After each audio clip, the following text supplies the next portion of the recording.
وہ خود کو ان الزامات سے بری نہیں کر پائے گا، آرتک صاحب نے کہا۔ حیرت ہے، گورنر ویسولس نے راتوں رات پیٹروس کو کیسے تلاش کر لیا؟ اس کو وہ کتابیں کہاں سے ملیں؟ اس نے لاسکارس اور پیٹروس کو ازنک بھیجنے کے بجائے موقع پر کیوں مار ڈالا؟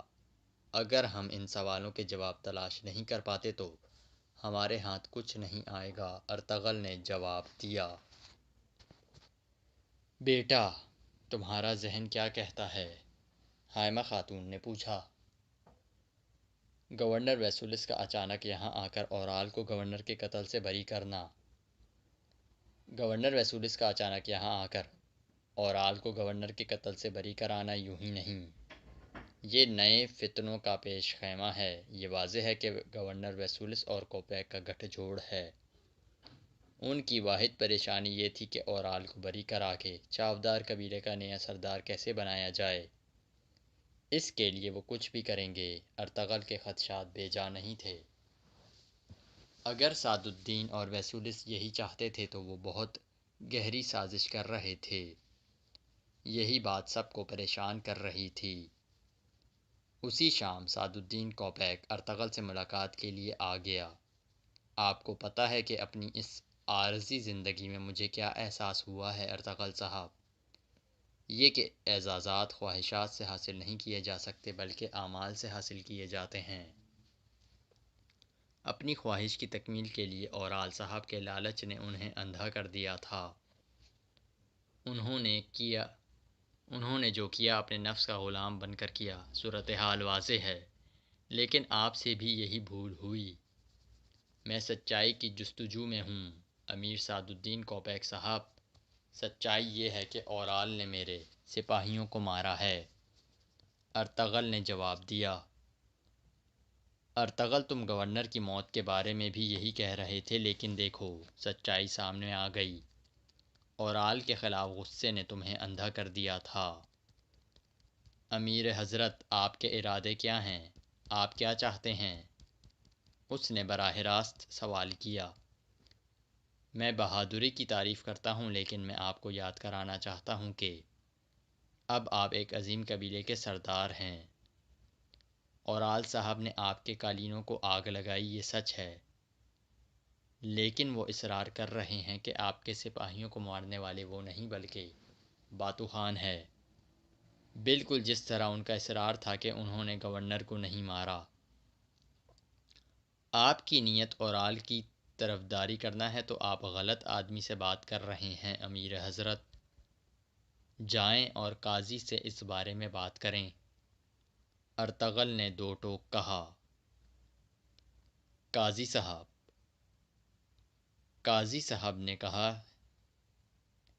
صاحب نے کہا ہے کہ شریعت کے مطابق یہ آپ پر ہے کہ اس مسئلے کو حل کریں۔ اورال کو قتل کیا گیا تو اس کا مطلب دونوں قبیلوں کے مابین دشمنی ہے۔ اورال صاحب نے اپنے بابا کو کھویا ہے، قبیلہ بکھر گیا ہے۔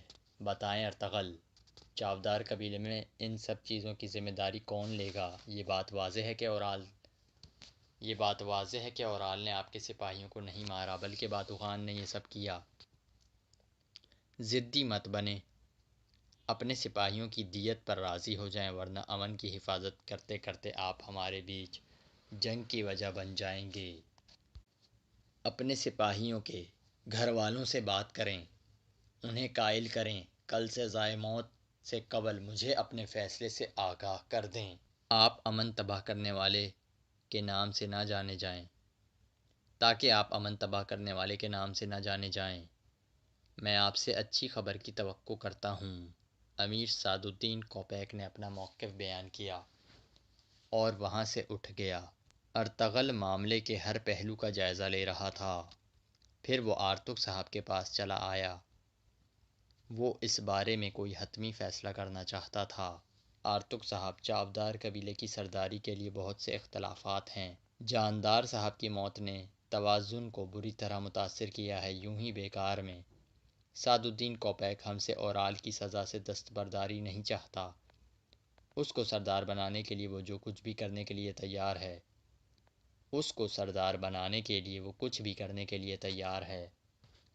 لیکن حضور، ایک مسئلہ اور بھی ہے۔ چاودار قبیلے سے خبر آئی ہے کہ چولپان خاتون نے اپنا بچہ کھو دیا ہے۔ آپ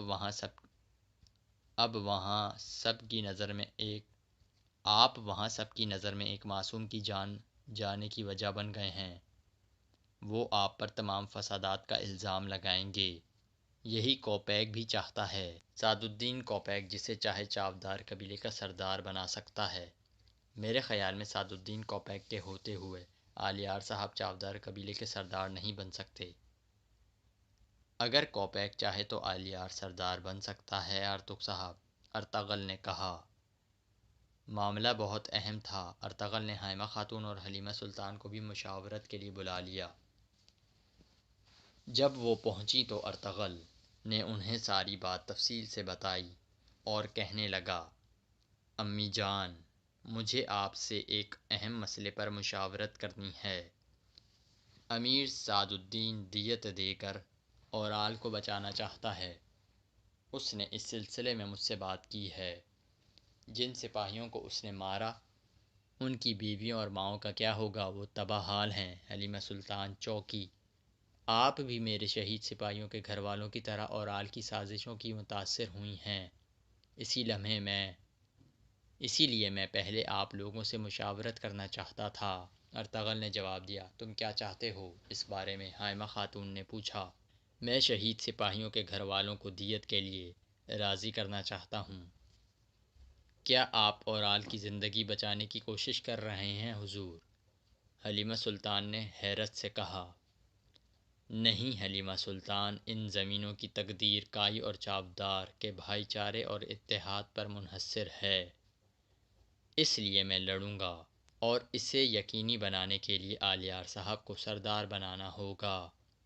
اگر اورال مرتا ہے تو سعد الدین کوپیک اپنی مرضی کا سردار تعینات کر دے گا۔ اس طرح زمینوں پر کبھی امن نہ ہوگا۔ ہم میں ایک طرف گورنر اور دوسری طرف چاودار قبیلے سے لڑنے کی سکت نہیں ہے۔ ارتغرل صاحب نے انہیں سمجھایا۔ اس طرح ہم اپنے ہی بھائیوں کے بہائے ہوئے خون میں ڈوب جائیں گے۔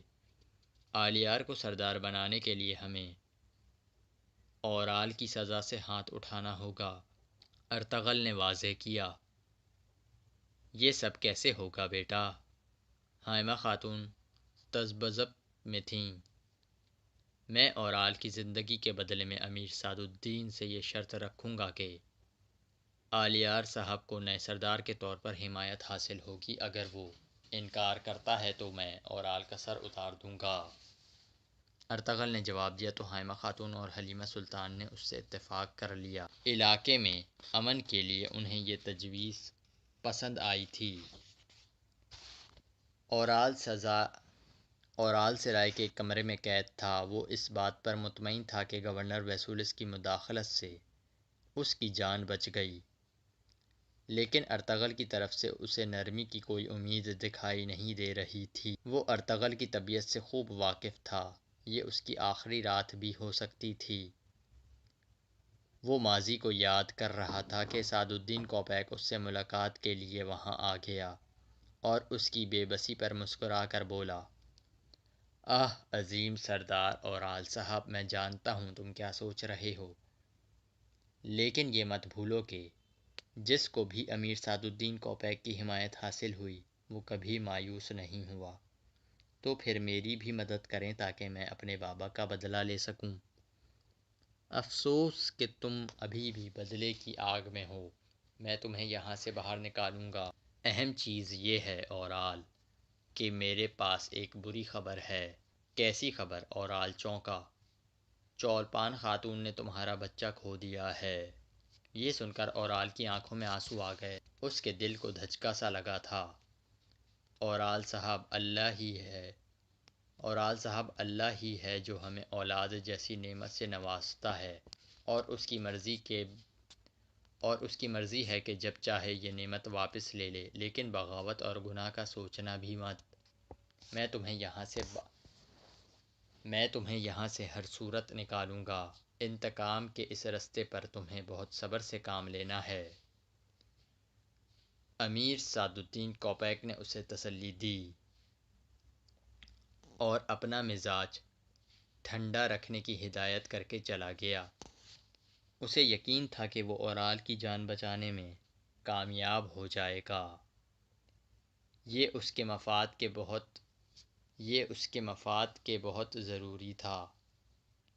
مفاد کے لیے بہت ضروری تھا۔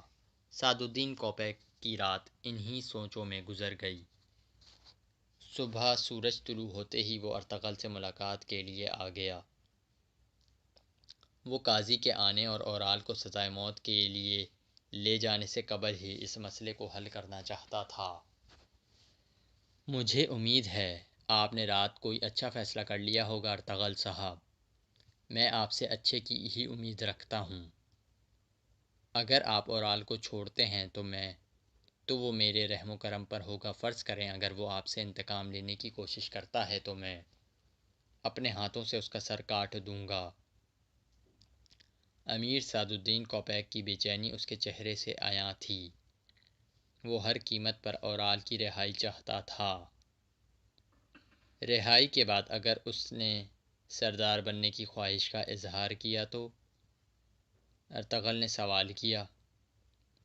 میں اس حد تک مداخلت نہیں کر سکتا۔ یہ آپ بھی جانتے ہیں کہ سردار بننا اس کا حق ہے۔ امیر سعد الدین کوپیک کے چہرے کا رنگ بدل گیا۔ وہ سوچ بھی نہیں سکتا تھا کہ ارطغرل یہ شرط رکھ سکتا ہے۔ میں آپ کو بتانا چاہتا ہوں کہ سلطان علاء الدین کے امن معاہدے کے مطابق آپ بھی پابند ہیں امیر سعد الدین کوپیک۔ کیا آپ کو اس میں کوئی شک ہے؟ ارطغرل صاحب اچھا بتائیں آپ کے ذہن میں کیا ہے؟ امیر سعد الدین نے پوچھا۔ میں نہیں چاہتا کہ اورال چاودار قبیلے کا سردار بنے۔ اس سے وہ مصیبت آئے گی جسے آپ بھی روکنے سے قاصر ہوں گے۔ وہ انتقام کی آگ میں جل رہا ہے۔ انتقام کی یہ آگ کائی قبیلے میں بھی سلگ رہی ہے۔ اس نے ہمارے سپاہیوں کو شہید کیا ہے۔ اگر وہ سردار بن گیا تو اس علاقے کو خانہ جنگی سے کوئی نہیں بچا سکے گا۔ ارطغرل نے شرط بیان کرنے سے پہلے سعد الدین کوپیک کو خبردار کیا۔ کیا آپ سلجوق ریاست کو کمزور سمجھتے ہیں؟ سعد الدین کوپیک جھنجھلا گیا۔ میں نے اپنے شہیدوں کے ورثاء سے اورال کو چھوڑنے کی اجازت حاصل کر لی ہے۔ ان کی مائیں اور بیویاں دیت میں سونا نہیں امن چاہتی ہیں۔ وہ دونوں قبیلوں کے درمیان بھائی چارہ چاہتی ہیں۔ ارطغرل نے بتایا۔ بہت خوب، یہی کائی قبیلے کی شان کے مطابق اور صحیح فیصلہ ہے۔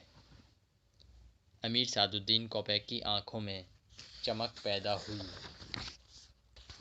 تاہم میری صرف ایک شرط ہے کہ اورال کی جگہ آلیار کو قبیلے کا سردار بننا چاہیے۔ آپ قبیلے کے سرداران سے بات کریں، انہیں آلیار کو سردار منتخب کرنے پر راضی کرنا آپ کا کام ہوگا۔ میں جانتا ہوں کہ آپ ایسا کر سکتے ہیں۔ ارطغرل نے اپنی بات پر زور دیا۔ اگر سرداران نے میری بات نہ سنی، اگر انہوں نے اورال کو چن لیا تو؟ امیر سعد الدین کوپیک بولا۔ آپ کے ہاتھ میں ریاست کی طاقت ہے۔ کیا آپ ریاست کی طاقت اور اس کے ساتھ اپنی طاقت کو کم سمجھتے ہیں؟ امیر سعد الدین، اگر آپ میں اتنی طاقت نہیں تو آپ کیا سودا کرنا چاہتے ہیں؟ پھر میں اور کچھ نہیں کر سکتا۔ سزائے موت کا وقت قریب ہے، اجازت چاہتا ہوں۔ ارطغرل بات مکمل کر کے اٹھنے والا تھا کہ امیر سعد الدین نے اسے روک لیا۔ رک جائیں۔ اگر اورال دوسرے سرداران کو خود کو چننے پر قائل کر لے تو اس صورتحال میں کیا ہوگا؟ اس صورت میں امن ختم ہو جائے گا امیر سعد الدین۔ میں ذاتی طور پر امن معاہدہ توڑ دوں گا۔ اگر وہ وعدے کی خلاف ورزی کرے گا تو ہم دونوں کو اس کی قیمت چکانی پڑے گی۔ پھر اسے اپنے فیصلے سے خود آگاہ کر دیں۔ امیر سعد الدین کوپیک کے پاس اب کہنے کو کچھ نہ بچا تھا۔ بات جاری تھی کہ قاضی صاحب بھی آ گئے۔ دونوں نے انہیں تعظیم پیش کی۔ انہوں نے ارطغرل سے پوچھا۔ ارطغرل صاحب کیا فیصلہ کیا آپ نے؟ مجھے کوئی فیصلہ کرنے کا حق نہیں۔ میں نے اس معاملے پر اپنے لوگوں سے مشاورت کی ہے۔ وہ امن چاہتے ہیں۔ دونوں قبیلوں کی بھلائی کی خاطر میں اورال کی دیت قبول کرتا ہوں۔ ارطغرل ارطغرل نے اعلان کیا تو امیر سعد الدین کوپیک کے افسردہ چہرے پر زندگی کی لہر دوڑ گئی۔ اسے یوں لگا جیسے وہ ہاری ہوئی بازی جیت گیا ہو۔ ان کے لیے اللہ کی طرف سے بڑے درجے مغفرت اور رحمت ہے۔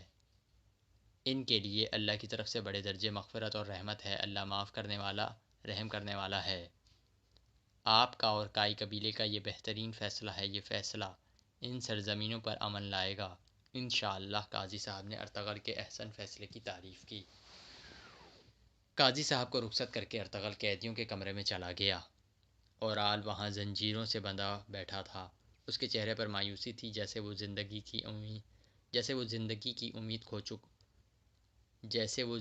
کی امید کھو بیٹھا ہو۔ اگر تم میرا سر اتارتے ہو نہ تو تم نہ تمہارا قبیلہ سکون سے رہ پائے گا۔ جتنا جلدی ہو سکے اپنا کام پورا کر دو ارطغرل۔ اورال کے لہجے میں مایوسی تھی۔ میں نے اپنے شہداء کے ورثاء سے بات کی ہے، وہ چاہتے ہیں کہ تمہیں آزاد کر دیا جائے۔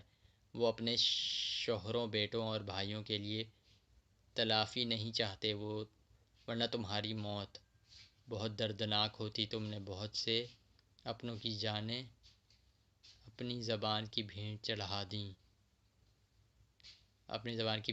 دیں۔ موت تمہارے لیے نجات ہے۔ حالات کو مزید بگاڑنے کے لیے تم دونوں قبیلوں کے درمیان خونریزی کی وجہ بنو گے۔ اس لیے جب تک تم زندہ ہو تمہیں تمہارے ضمیر کے ساتھ چھوڑنے کا فیصلہ کیا گیا ہے۔ کلی طور پر اپنے بھائی کا خون نہ بہانے اور ہمارے درمیان دشمنی کو ختم کرنے کے لیے ہمارے شہیدوں کی زندگیوں کے بدلے وہ چاہتے ہیں کہ میں امن کا مطالبہ کروں۔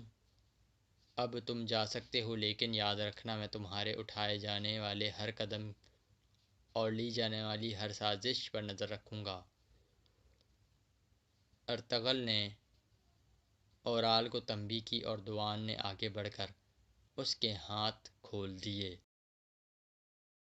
اگر آپ اورال کو چھوڑتے ہیں تو وہ میرے رحم و کرم پر ہوگا۔ فرض کریں اگر وہ آپ سے انتقام لینے کی کوشش کرتا ہے تو میں اپنے ہاتھوں سے اس کا سر کاٹ دوں گا۔ امیر سعد الدین کوپیک کی بے چینی اس کے چہرے سے عیاں تھی۔ وہ ہر قیمت پر اورال کی رہائی چاہتا تھا۔ رہائی کے بعد اگر اس نے سردار بننے کی خواہش کا اظہار کیا تو؟ ارطغرل نے سوال کیا۔ میں اس حد تک مداخلت نہیں کر سکتا۔ یہ آپ بھی جانتے ہیں کہ سردار بننا اس کا حق ہے۔ امیر سعد الدین کوپیک کے چہرے کا رنگ بدل گیا۔ وہ سوچ بھی نہیں سکتا تھا کہ ارطغرل یہ شرط رکھ سکتا ہے۔ میں آپ کو بتانا چاہتا ہوں کہ سلطان علاء الدین کے امن معاہدے کے مطابق آپ بھی پابند ہیں۔ امیر سعد الدین کوپیک: کیا آپ کو اس میں کوئی شک ہے؟ ارطغرل صاحب: اچھا بتائیں، آپ کے ذہن میں کیا ہے؟ امیر سعد الدین نے پوچھا۔ میں نہیں چاہتا کہ اورال چاودار قبیلے کا سردار بنے۔ اس سے وہ مصیبت آئے گی جسے آپ بھی روکنے سے قاصر ہوں گے۔ وہ انتقام کی آگ میں جل رہا ہے۔ انتقام کی یہ آگ کائی قبیلے میں بھی سلگ رہی ہے۔ اس نے ہمارے سپاہیوں کو شہید کیا ہے۔ اگر وہ سردار بن گیا تو اس علاقے کو خانہ جنگی سے کوئی نہیں بچا سکے گا۔ ارطغرل نے شرط بیان کرنے سے پہلے سعد الدین کوپیک کو خبردار کیا۔ کیا آپ سلجوق ریاست کو کمزور سمجھتے ہیں؟ سعد الدین کوپیک جھنجھلا گیا۔ میں نے اپنے شہیدوں کے ورثاء سے اورال کو چھوڑنے کی اجازت حاصل کر لی ہے۔ ان کی مائیں اور بیویاں دیت میں سونا نہیں، امن چاہتی ہیں۔ وہ دونوں قبیلوں کے درمیان بھائی چارہ چاہتی ہیں۔ ارطغرل نے بتایا۔ بہت خوب، یہی کائی قبیلے کی شان کے مطابق اور صحیح فیصلہ ہے۔ امیر سعد الدین کوپیک کی آنکھوں میں چمک پیدا ہوئی۔ تاہم میری صرف ایک شرط ہے کہ اورال کی جگہ آلیار کو قبیلے کا سردار بننا چاہیے۔ آپ قبیلے کے سرداران سے بات کریں، انہیں آلیار کو سردار منتخب کرنے پر راضی کرنا آپ کا کام ہوگا۔ میں جانتا ہوں کہ آپ ایسا کر سکتے ہیں۔ ارطغرل نے اپنی بات پر زور دیا۔ اگر سرداران نے میری بات نہ سنی، اگر انہوں نے اورال کو چن لیا تو امیر سعد الدین کوپیک بولا، آپ کے ہاتھ میں ریاست کی طاقت ہے، کیا آپ ریاست کی طاقت اور اس کے علاوہ اور اس کے ساتھ اپنی طاقت کو کم سمجھتے ہیں؟ امیر سعد الدین، اگر آپ میں اتنی طاقت نہیں تو آپ کیا سودا کرنا چاہتے ہیں؟ پھر میں اور کچھ نہیں کر سکتا، سزائے موت کا وقت قریب ہے، اجازت چاہتا ہوں۔ ارطغرل بات مکمل کر کے اٹھنے والا تھا کہ امیر سعد الدین نے اسے روک لیا۔ رک جائیں، اگر اورال دوسرے سرداران کو خود کو چننے پر قائل کر لے تو اس صورتحال میں کیا ہوگا؟ اس صورت میں امن ختم ہو جائے گا امیر سعد الدین، میں ذاتی طور پر امن معاہدہ توڑ دوں گا اگر وہ وعدے کی خلاف ورزی کرے گا تو ہم دونوں کو اس کی قیمت چکانی پڑے گی، پھر اسے اپنے فیصلے سے خود آگاہ کر دیں۔ امیر سعد الدین کوپیک کے پاس اب کہنے کو کچھ نہ بچا تھا۔ بات جاری تھی کہ قاضی صاحب بھی آ گئے، دونوں نے انہیں تعظیم پیش کی۔ انہوں نے ارطغرل سے پوچھا، ارطغرل صاحب کیا فیصلہ کیا آپ نے؟ مجھے کوئی فیصلہ کرنے کا حق نہیں، میں نے اس معاملے پر اپنے لوگوں سے مشاورت کی ہے، وہ امن چاہتے ہیں، دونوں قبیلوں کی بھلائی کی خاطر میں اورال کی دیت قبول کرتا ہوں۔ ارطغرل نے اعلان کیا تو امیر سعد الدین کوپیک کے افسردہ چہرے پر زندگی کی لہر دوڑ گئی، اسے یوں لگا جیسے وہ ہاری ہوئی بازی جیت گیا ہو۔ ان کے لیے اللہ کی طرف سے بڑے درجے مغفرت اور رحمت ہے، اللہ معاف کرنے والا، رحم کرنے والا ہے۔ آپ کا اور کائی قبیلے کا یہ بہترین فیصلہ ہے، یہ فیصلہ ان سرزمینوں پر امن لائے گا انشاءاللہ۔ قاضی صاحب نے ارطغرل کے احسن فیصلے کی تعریف کی۔ قاضی صاحب کو رخصت کر کے ارطغرل قیدیوں کے کمرے میں چلا گیا۔ اورال وہاں زنجیروں سے بندھا بیٹھا تھا، اس کے چہرے پر مایوسی تھی، جیسے وہ زندگی